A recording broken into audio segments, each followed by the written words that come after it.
Star Wars TV shows have been holding the torch for years until the next movie. But how is this movie forward focus going to change the landscape for Skelton Crew? And are the Jedi being ruined? Welcome to Star Wars Uplink, your place for everything Star Wars gaming, the TV shows, and the movies. Let's jump in. Just you reconsider playing that message for him. So we've got Star Wars Acolyte that is slowly but surely ramping up to a close. And that's going to be it for a little while until we're going to get the Jedi Adventures, which is the kids show on Disney Plus for Star Wars. It's going to be technically the next Star Wars TV show. But after that, it's going to be quiet for a little bit until we get Star Wars Outlaws, the video game. So we'll have some time frame in there for Star Wars, that's for sure. There's going to be this is one of the busiest years for Star Wars, really. But after Star Wars Acolyte, after the things we've already mentioned, what's next for Star Wars TV? Well, in theory, rumored, it's going to be Star Wars Skelton Crew. And it's supposed to be, or it's rumored to be, taking up the later part of the year time slot. So Skelton Crew might be anywhere from August to December.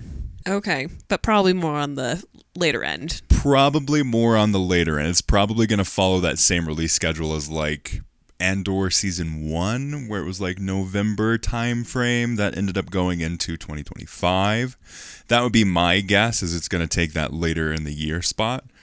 Again, we don't necessarily know, but I wanted to talk about our thoughts around Skelton Crew and how it's going to change Star Wars. With each version of a television show, we've gotten more and more specific in what Star Wars wants to do. And for now, that thing that they want to do is just explore different time frames. Yeah, that definitely seems to be the thing. I mean, explore different time frames and explore slightly different ways of telling their story. Like, as far as, like, how extreme can we go versus, like, how do we keep it still feeling like Star Wars? I feel like Star Wars is in a very lost place right now. They're in their teenager time frame after they've gotten out of high school, before they've started college time frame of like, is this the career I really want to go on? Is this the specific degree I want to take? Is this me? Is this the kind of clothes that I want to wear? Like, this is the kind of thinking that I feel like Star Wars is in right now. They're in this really interesting phase where they've had successes with, like, The Mandalorian. Huge successes with The Mandalorian. And they were so on board with this idea of Star Wars is for TV now. Disney Plus and Star Wars, that's going to be where we build the foundation of Disney Plus on. But that ended up not being the case. Financially, there's a whole lot of concerns around just being streaming based. Disney Plus, I think, lost $1 billion a year or two ago. So they were like, oh my gosh, what's going on here? Star Wars Acolyte has a budget of $180 million. So they aren't even benefiting from the scale of like a TV show. Typically, TV shows are a lot less expensive than movies. And this is like, what was it? I think it was like 15 times the budget of Godzilla -1. Oh my gosh. So each episode of Star Wars Acolyte equaled one Godzilla -1. Whew, wow. But I want to talk about, so we've got the background of like what they've been doing with Star Wars and television and that kind of stuff. But what are your hopes for Skelton Crew? Because it seems to be like, so it's set in the time frame of the Mandoverse. Okay. So it's Mandalorian Season 3, Ahsoka Season 1. A lot of stuff happens around in the Mandoverse time period. They have a limited amount of time, so they're trying to condense the timeline as much as they can. But it doesn't seem like it's actually going to be focused on many characters of the Mandoverse. The storyline is these kids stumble upon or steal or accidentally get onto a ship that takes them into the outer space, like the galaxy that is outside of Star Wars, the wild space of Star Wars. So that's the focus of the show. How are you feeling? I'm intrigued. I think it's gonna be good. I'll be very interested to see if they hold to a just a separate story outside of that timeline, but I don't know that they can because it is still in the timeline. Like I don't know how to explain it, but like I'm worried that because it's still in the timeline, we're still gonna get this, like they're gonna feel like they have to bring it back into the overarching. They have to be like, hey guys, remember the Mandalorian? Right, exactly. They're still gonna be like, hey, here's a plugin for Mandalorian. I don't know, like.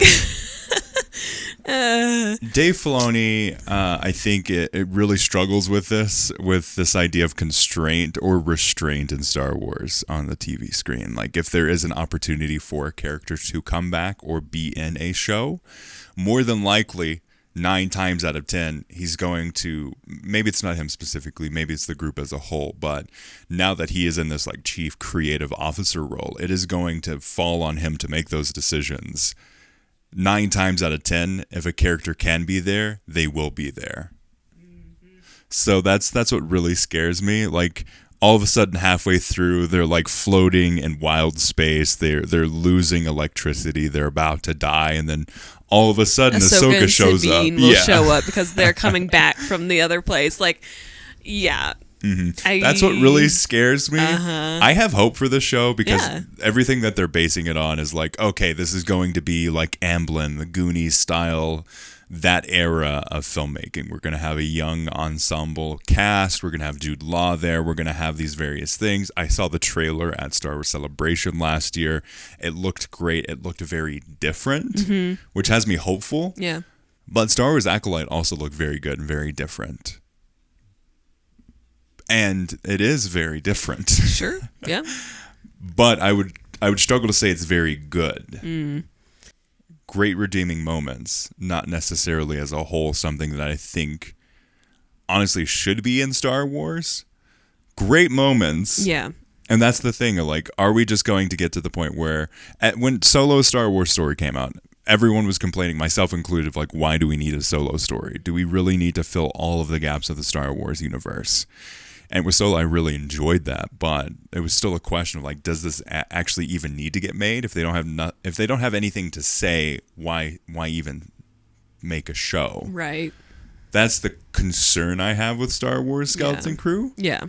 But everything that they've shown so far, all of the teases, the behind the scenes images that have come out, it has me hopeful because it seems like it's going to be that condensed, smaller scale story that they found success with The Mandalorian. Mandalorian was a small, condensed story. Yeah. And it only started to weaken when they tried to make it more than that.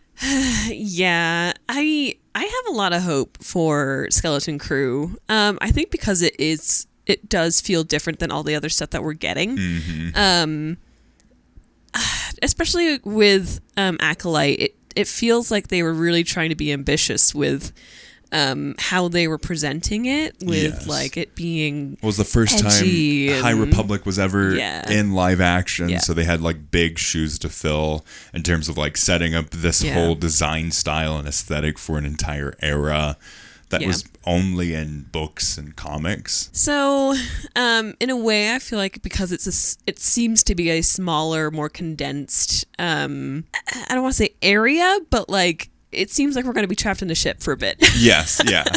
So because we're stuck in a smaller, more confined story space, seems like they might have more to say or like be able to play a bit more with, I don't know, with the story that they're trying to actually portray here. And it's more of a, with it being with kids and things, like I think they're going to feel a little bit more at ease to make it feel a little more campy, almost like what Star Wars kind of was at the beginning. Not because it was trying to be, but because that just kind of is how it happened. Yeah. I don't know. I have hope. I have high hopes. Same here. I'm honestly looking forward to it. I am a big fan of them trying different things in Star Wars. If it was just the Mandoverse time period, I think I would lose interest ultimately. Because I don't think there's enough there that they've tied into. They're very scared to do a lot in the Mandoverse time period because I feel like they have longer visions for this time frame where they feel like they can't make huge steps. Because if they make a time jump, that percentage of time, they've got anywhere from 20 to 30 years. But at some point, they need to start roping in, okay, Luke goes off into like a hermit state. Yeah. The rise of the First Order begins. Yep. Kylo Ren's journey starts to begin. Han and Leia's marriage collapses. Like, once they get closer to that time frame, they have a lot of stuff that they have to cover. And I feel like if you're earlier on in that time period, if you're closer to that, because this takes place 5 years after Return of the Jedi, if you're closer to that time frame of Return of the Jedi, it's easier to tell more of the stories that they want to tell than it is as they get closer and closer to The Force Awakens. I love that they're going sideways in the timeline where they're saying, okay, yes, let's flesh out this time period. Let's show the depth of the galaxy at this point. Let's show a different perspective. It feels like as growing up, I loved the Galaxy of Fear books. And the Galaxy of Fear books were two kids that stumbled upon their uncle, who's this like somewhat force wielder, traveling across the galaxy, running into like big moments in Star Wars, but from a different perspective. Yeah. That's what this feels like almost. Like we're getting the behind the scenes, like average or somewhat average day in the life of these characters in this time frame. It's true. We really don't know the angle for Skeleton Crew, do we? Yeah. We don't know much, honestly. Yeah, we really except don't. for it's going to be a bunch of kids, and Jude Law plays a Jedi that stumbles upon these kids and tries to save them. Yeah. And on the other side, the parents are trying to like rally the New Republic to help them and find them. Oh, interesting. Yes. Okay. So there is a political side to it. Somewhat, yes. We'll find out. So we'll see in terms of that point, like what actually happens there. But it also brings up a good topic, because I feel like throughout Star Wars, it's been very rare that we've seen a true portrayal of what the Jedi are supposed to be. Which makes sense. Most of the time that we see the Jedi, it's either in the original trilogy where the Jedi are non-existent and Luke is trying to create them, but then ultimately he fails and shows like the cracks in the foundations of just the idea of the Jedi. And then the other one is the prequel trilogy, and now Acolyte, where we get a crumbling Jedi perspective. We still see the Jedi making the wrong decisions. They're different decisions, but they still are wrong decisions, ultimately leading to their downfall. And I was looking in research for this episode, I was looking at an article from Forbes, and it was talking about the tradition that Acolyte is continuing with this idea of ruining the Jedi or showcasing the Jedi at their weak points rather than at their heights. So I wanted to pose the question, like, is the Jedi being ruined in Star Wars right now? And are we okay with that? Because I think those stories can be quite interesting. For sure. Yeah, that's a really interesting question to pose, because we haven't really seen anything other than the ruined Jedi or like the ruining of the Jedi. So it's like it would almost be weird to see the actual like perfection of Jedi being with them without the be. flaws, like doing things just as they need to be done without them being played for jokes, like Yord is. Like he is trying to be the truest version of the Jedi, but in doing so also shows the faults of the Jedi. So are the Jedi just inherently flawed? Or can there be a pure version of the Jedi that we could see on the screen? I wonder, like, I wonder if there is even the ability to see a quote-unquote pure Jedi experience. Because even like Ahsoka, she abandoned the path of the Jedi to be where she is now. Right. And now she's trying to train Sabine, who technically isn't even prepared to be a Jedi. Nope. Not at all. And could never truly officially be a Jedi because she's really too old. Right? I mean, in theory, according to the original, right. And then you have like doctrine and whatnot. You've got Ezra too.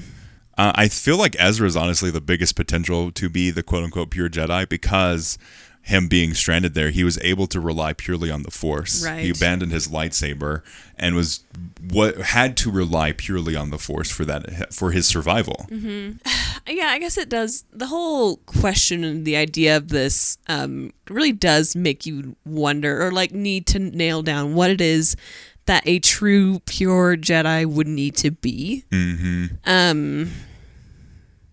It's funny because Jedi like Qui-Gon and Master Soul are really kind of the ones that come to my mind when I think of them, even though in all like manner of like how the council treats them and whatnot, they are definitely not. Like they are usually like kind of on the outskirts being like, oh gosh, we can't stand this guy. Like here goes Qui-Gon again. with all of his theories and all his thoughts. It's like, but I actually think I find them to be the most true because they're just so themselves or something. Yeah. Like they're not performing. They're not trying to get in good with the politics. Like they're really just doing the thing that they're doing. Yeah. So it's interesting in that way because they're so flawed. They are so flawed. But they care more for the individual versus the whole. Yes. And I think that's what makes them super compelling. Yes. They don't necessarily care about, oh, we need to do this thing because the Jedi Order needs this thing done. It's Right. like, how can I basically like screw the Jedi Order? What do I need to do for this child or this kid, or in like Osha's case, like how can I redeem Osha and try to help May, someone who I failed originally? Yeah. There's this level of care that they have that the rest of the Jedi don't seem to have. There's this like moral duty in a way to like that they go above and beyond, or just they do the things that they know is right versus what would be best for the Jedi and whatnot. So really interesting that those are the people that I turn to be like, no, those are the it's not like true Luke. Jedi. Yeah. It's Qui-Gon or Master Soul. Like those are the characters that we get pulled to. I feel like Luke had the potential for that, but ended up not being able to like really follow through with that because of how human he ends up being. Like he makes the decisions almost from like a personal perspective versus, I don't know, especially... Well, I think Legends Luke is one thing, and then Yeah. canon Luke is a different thing. Because Yeah. if you look at canon Luke in like the Book of Boba Fett, he's making the same mistakes that the original Jedi did.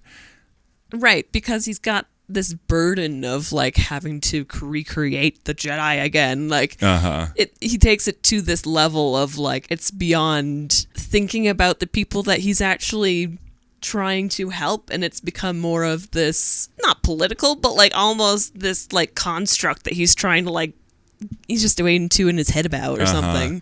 I think it's because he worships the idea of what the Jedi should be more than what the Jedi actually were. Yeah. I think that's where some of like the mistakes of Luke as a character come from. Yeah. Which is totally fine, but at the same time this is where we get the flawed Jedis that we all see. It's like, do we ever get to see the perfect ones? You know? Yeah. And again, it comes back to the question of like, is there even a perfect Jedi? Is there one that represents what kind of we all want? Right. I feel like a lot of fans want to see the Luke in Legends where he takes down Abeloth like single-handedly as like this huge, powerful force wielder, but I just don't think that's something that we're going to see ever in Disney canon. And I don't necessarily know if it really worked well in the Legends timeline either, because I feel like it puts him on a pedestal higher than he probably deserves to ultimately fall even lower. So, and I think good stories are tied to flaws and overcoming those flaws or conflict or what have you. I don't think an interesting story can be made from a character who is quote unquote perfect. Like you kind of have to corrupt that character to build him back up again. Yeah. For that to be an interesting story. Absolutely. I think it also, well, in that note, for all of our heroes to be flawed, which is absolutely how it's got to be, it's going to make the original or the origins of the Jedi stories, it's going to make that really, I think, difficult and really interesting because ideally, you would think that at least the beginning it would be pure, Yeah. But if they're making any sort of hero out of this starting point, they're gonna have issues. And that's what makes them relatable. That's what makes them good characters, because they're growing and they're changing and they're still perfecting the craft. So it should be really interesting. Yes. I'm looking forward to seeing what directions they go with and how they end up like actually tackling this idea. I personally think that they could go a little bit more. I think they could go a little bit more nuanced in the ruining of the Jedi, except instead of being like, look at how stupid these Jedi are. But I do think ultimately the ideas around the Jedi are pretty flawed, so I understand it. But let us know your thoughts on the idea of the Jedi and whether or not they're being ruined in Disney Star Wars. And also, let us know your thoughts and expectations and theories around a Star Wars skeleton crew. I think there's a lot of potential there. I'd love to see like a purely one-off story. That could be interesting. Let us know in the comments below if you're watching this on YouTube, or contact at uplinkpodcast.com if you're listening to this wherever you find podcasts. And just a fun note, we are at Sadiq's sister and brother-in-law's house as we're preparing to have our own little Padawan. So that's why the location looks a little bit different for those who are wondering. As always, thank you for listening, and may the Force be with you.